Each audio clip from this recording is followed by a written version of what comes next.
Hello everyone. आज हम लोग डिस्कस करेंगे थर्मोडायनामिक अप्रोच के बारे में। थर्मोडायनामिक अप्रोच का मतलब होता है कि आप थर्मोडायनामिक्स में गैस और लिक्विड की स्टडी को किस तरीके से डील करते हैं। तो थर्मोडायनामिक्स अप्रोच हमारी दो टाइप की होती है। एक होती है माइक्रोस्कोपिक अप्रोच, जिसे स्टैटिस्टिकल थर्मोडायनामिक्स भी बोलते हैं। दूसरी होती है हमारी मैक्रोस्कोपिक अप्रोच, जिसे क्लासिकल थर्मोडायनामिक्स भी बोलते हैं। तो यहाँ जरा हम वर्ड पे ध्यान देते हैं। माइक्रो का मतलब होता है कि बहुत ही माइक्रो लेवल पे स्टडी, मतलब मॉलिक्यूलर लेवल पे स्टडी। हम लोग माइक्रोस्कोपिक अप्रोच में इंडिविजुअल मॉलिक्यूल्स की स्टडी करते हैं।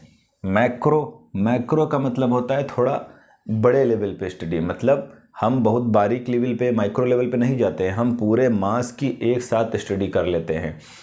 तो देखते हैं कि माइक्रोस्कोपिक अप्रोच क्या होती है। मान लीजिए हमारे पास एक कंटेनर है, ये हमारे पास कंटेनर है।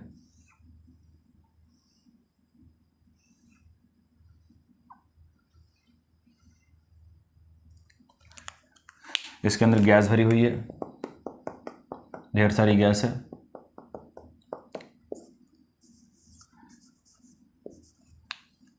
हमें इस कंटेनर के वाल के इस एरिया पे, ये एरिया है, इस कंटेनर के वाल के इस एरिया पे पता करना है कि ये जो गैस है कितना प्रेशर लगा रही है।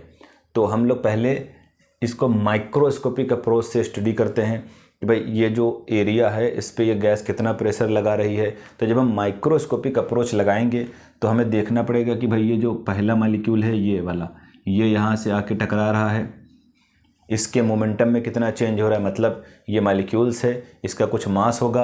अब ये मॉलिक्यूल्स क्या करते हैं, इस कंटेनर में दाएं बाएं हर तरफ घूमते रहते हैं। तो जब मास होगा तो इनकी कुछ वेलोसिटी भी होगी। तो मास और वेलोसिटी के प्रोडक्ट को हम लोग बोलते हैं मोमेंटम। अब जब ये पहले जा रहा होगा, इस वॉल से टकराएगा, तो इसके मोमेंटम में चेंज आएगा। तो यही चेंज इन मोमेंटम होता है हमारा अप्लाइड फोर्स। अब ये पार्टिकुलर एरिया हमारे पास है ही, तो ये जो फोर्स जो इस पे एरिया पे लगेगा, इससे हमें प्रेशर पता चल जाएगा। तो हमें क्या करना पड़ेगा, इस मॉलिक्यूल्स के मोमेंटम में जो चेंज आ रहा है उसे पता करना पड़ेगा, जिससे हमें फोर्स पता चल जाएगा। और पार्टिकुलर एरिया पे लग रहा है जिससे हमें पता चल जाएगा प्रेशर। तो हम लोग पहले मॉलिक्यूल के प्रेशर को नोट कर लेंगे, फिर हम दूसरे मॉलिक्यूल को इसी तरह स्टडी करेंगे, उसके मोमेंटम में चेंज देखेंगे कितना आ रहा है, इस दीवार से टकराने के बाद फिर नोट कर लेंगे। ऐसे इंडिविजुअल सारे मॉलिक्यूल्स के मोमेंटम में चेंज को स्टडी करना पड़ेगा और उससे अप्लाइड प्रेशर को स्टडी करना पड़ेगा। फिर एवरेज निकाल के देखेंगे कि प्रेशर कितना आ रहा है। तो इस तरीके की स्टडी हमारे माइक्रोस्कोपिक अप्रोच या स्टैटिस्टिकल थर्मोडायनामिक्स कहलाती है। अब अगर इसी कंटेनर की गैस को हमें पता करना है कि भाई ये जो कंटेनर है वो इस एरिया पे कितना प्रेशर लगा रही है, अब हमें किससे पता करना है, मैक्रोस्कोपिक अप्रोच से। तो हम लोग क्या करेंगे, सिंपली ये जो एरिया यहाँ पर क्या करेंगे, एक प्रेशर गेज लगा देंगे। इस तरीके से क्या लगा देंगे, प्रेशर गेज। प्रेशर गेज क्या होता है सबको पता है। आप अपनी बाइक में हवा भरवाने के लिए जाते हैं तो पहले प्रेशर गेज से मेजर करता है कि आपके ट्यूब के अंदर कितनी हवा है, फिर उसके बाद वो क्या करता है, फिर हवा भरता है। उसी को बोलते हैं pressure gauge. Simple pressure gauge लगा दीजिए। तो ये प्रेशर गेज क्या करेगा, इस कंटेनर के अंदर जो गैस भरी हुई है उसका प्रेशर कितना है ये बता देगा। ये हमें ये नहीं बताएगा कि किस मॉलिक्यूल्स ने यहाँ पर कितना फोर्स लगाया, किस एरिया पे लगाया, कितना प्रेशर क्रिएट हुआ। ये सारे के सारे मास का एक साथ प्रेशर बता देगा। तो हम इस तरीके से जब स्टडी करते हैं तो हमारी स्टडी आती है मैक्रोस्कोपिक अप्रोच में।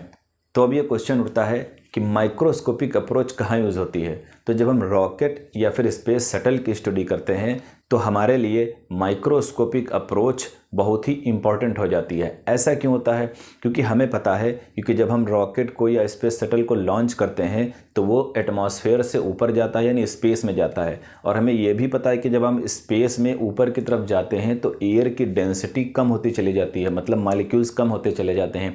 और एक लेवल ऐसा आता है जहाँ पर मॉलिक्यूल्स बिल्कुल भी नहीं होते हैं। तो इसकी स्टडी इंपॉर्टेंट क्यों होती है, क्योंकि जब हम रॉकेट को लॉन्च करते हैं तो रॉकेट का जो फ्यूल होता है वो स्टार्टिंग में इसी जो एयर है इसी की ऑक्सीजन को यूज़ करके बर्न करता है। फिर जब रॉकेट ऊपर और बढ़ता जाता है, मतलब और हाइट गेन करता जाता है, तो एयर की डेंसिटी कम होती जाती है, तो जाहिर सी बात उसमें ऑक्सीजन की डेंसिटी भी कम होती जाएगी। तो अब फ्यूल को बर्न करने के लिए रॉकेट में ही ऑक्सीजन सिलेंडर लगे होते हैं, फिर इनका यूज़ होने लगता है। फिर एक टाइम ऐसा आता है कि जब एयर बिल्कुल ख़त्म हो जाती है, ऑक्सीजन बिल्कुल ख़त्म हो जाती है, तो वो रॉकेट क्या करता है, सिर्फ और सिर्फ जो अपने अंदर सिलेंडर रखा हुआ है ऑक्सीजन का, उसी से फ्यूल को बर्न करता है। अब दूसरी चीज़, क्योंकि जब रॉकेट ऊपर जाता है तो एयर क्या लगाती है, उसके ऊपर फ्रिक्शन फोर्स लगाती है। अब ये फ्रिक्शन फोर्स धीरे धीरे धीरे कम होता चला जाता है, क्योंकि ऊपर की तरफ स्पेस में डेंसिटी भी कम होती चली जाती है। अगर हम ये माइक्रो लेवल पे स्टडी नहीं करेंगे तो हम ये जान ही नहीं पाएंगे कि स्पेस में जब रॉकेट जा रहा है तो वहाँ पर उसको कितनी ऑक्सीजन की ज़रूरत है फ्यूल को बर्न करने के लिए, और हमारे रॉकेट पे कितना फोर्स लगेगा। तो जब हम स्पेस शटल या रॉकेट की स्टडी करते हैं तो हमारे लिए माइक्रोस्कोपिक अप्रोच या फिर स्टैटिस्टिकल थर्मोडायनेमिक्स एक इम्पॉर्टेंट रोल प्ले करती है। दूसरा क्वेश्चन ये उठता है कि हम लोग मैक्रोस्कोपिक अप्रोच कहाँ पर यूज़ करते हैं। मैक्रोस्कोपिक अप्रोच हमारी पूरे थर्मोडायनेमिक्स में यूज़ होती है। इसको एक एग्जांपल के जरिए समझते हैं। मान लीजिए हमारे पास एक विंड मिल है, ये इस तरीके से विंड मिल के ब्लेड हैं,